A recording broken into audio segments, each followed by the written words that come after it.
আমাদের জনাব তারেক রহমান সাহেব আমাদের বর্তমান বিএনপি ভারপ্রাপ্ত চেয়ারম্যান ওনার থেকেও বড় অভিনন্দন পেয়েছি। যখন 6 মিনিট এক্সট্রা টাইম ছিল তখন সিরিয়াসলি আমরা কি গোল খাই যাবো নাকি গোল দিব আমি বুঝতে পারতেছি না কী ধরনের নার্ভাস আমরা ছিলাম। প্লেয়াররা এখন স্ট্রংলি চাচ্ছে যদি কোনোভাবে পারা যায় গ্রুপে অ্যাটলিস্ট সেকেন্ড অবস্থানে শেষ করতে কোয়ালিফায়ার্সটা। এশিয়ান কাপের মূল পর্বে সরাসরি খেলার সুযোগ হয়তো ছিল না পয়েন্ট টেবিলের কোনো হিসাব নিকাশ, তবে যেটা ছিল বাকি সেটা হচ্ছে উপমহাদেশের সবচেয়ে বড় রাইভালরিটা যেটা ভারতকে হারিয়ে বাংলাদেশ জিতে নিয়েছে 1-0 গোলে। শেষ হয়েছে 22 বছর অপেক্ষা।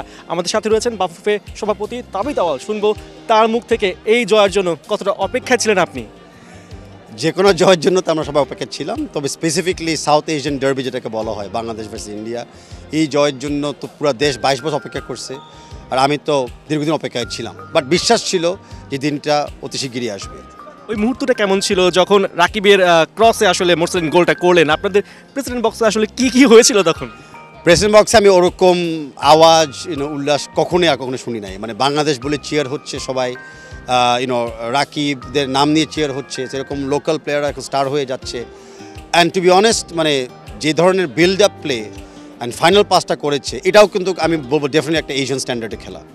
এই নার্ভ মোমেন্টটা আসলে ভারতের এগেনস্টে ম্যাচ, ছেলেরা খেলছে মাঠে, সেই সময় আসলে আপনি ওই নার্ভ মোমেন্টে কীভাবে ট্যাকল করেছিলেন? আমার নার্ভ মোমেন্ট সবার নার্ভ মোমেন্টগুলো শেষের যখন 6 মিনিট এক্সট্রা টাইম ছিল তখন সিরিয়াসলি আমরা কি গোল খাই যাবো নাকি গোল দিব আমি বুঝতে পারতেছি না কী ধরনের নার্ভাস আমরা ছিলাম। তো ওই মোমেন্টটা আমাদের জন্য খুব ক্রিটিক্যাল ছিল। মনে হচ্ছে অনেক লম্বা সময় এখানে পার হয়ে যাচ্ছে, বাট ইনশাল্লাহ শেষ করছে ভালো। প্লেয়ারদের সাথে নিশ্চয়ই কথা হয়েছে? প্লেয়ারের কথা হয়েছে, প্লেয়াররা খুবই খুশি, প্লেয়াররা ইউনাইটেড, ওরা এক্সাইটেড। প্লেয়াররা এখন স্ট্রংলি চাচ্ছে যদি কোনোভাবে পারা যায় গ্রুপে অ্যাটলিস্ট সেকেন্ড অবস্থানে শেষ করতে কোয়ালিফায়ার্সটা। তো ইনশাল্লাহ টেকনিক্যালি পসিবল। সিঙ্গাপুর ম্যাচে যদি আমরা জিতি ডেফিনেটলি আমাদের পজিশনটা ভালো হবে। সামনে একটা লম্বা সময় আমাদের কোনো খেলা নেই, আসলে এই সময়টা কীভাবে আপনার কাজে লাগাতে পারবেন, কী চিন্তা করছেন? আমরা এখন ডোমেস্টিক লিগটার উপরে কাজে লাগাতে হবে, কারণ আমরা চাই যে যারা নতুন প্লেয়ার পাইপলাইনে এসেছে, যেসব প্লেয়ার এখন চ্যালেঞ্জ করতে চাচ্ছে, তো সেই প্লেয়ার একটু সুযোগ পাক। তো আমরা ডেফিনেটলি চাবো যে আগামী 4 মাস লিগটা যেন ভালোভাবে চলে, যেন আমরা মার্চ উইন্ডোজ থেকে ভালোভাবে আমরা টিমটাকে আবার গড়ে তুলতে পারি। কোচ বদল নিয়ে অনেক কথা হচ্ছে, এগুলো আপনাদের কমিটির ব্যাপার, কিন্তু কথা হচ্ছে যে মানুষের চাওয়া, ফ্যানদের চাওয়া যে আপনারা কিছুটা পরামর্শ হয়তো নিতে পারেন হামজা চৌধুরীর কাছ থেকে, সমিত সময়ের কাছ থেকে, ওরা যদি হায়ার লেভেলে ফুটবল খেলে থাকে। আসলে এই বিষয়টা কি বিবেচনা করছেন?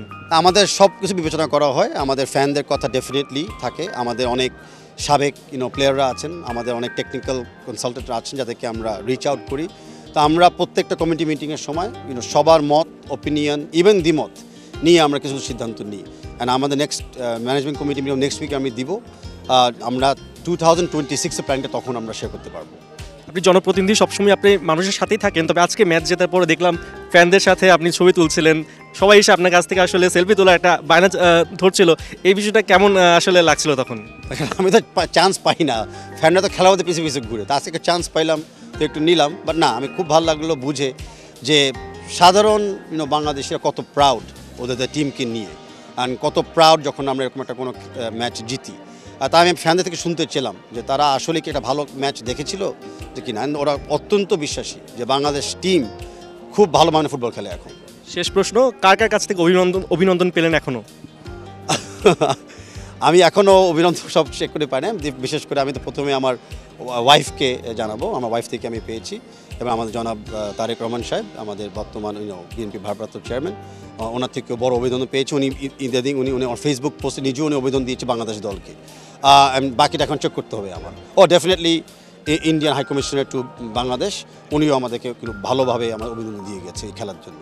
Thank you mister president. কথা বলছিলাম আসলে বাফুফে সভাপতি তাবিথ আউয়ালের সাথে। তিনি বলছিলেন যে এই ম্যাচটা জেতার জন্য আসলে প্লেয়ারদের মতো তারাও কিন্তু অপেক্ষা ছিল লম্বা একটা সময়, তারপর সে জয়তে এসেছে।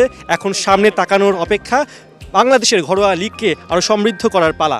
পার্থ বণিক, ৭১, ঢাকা।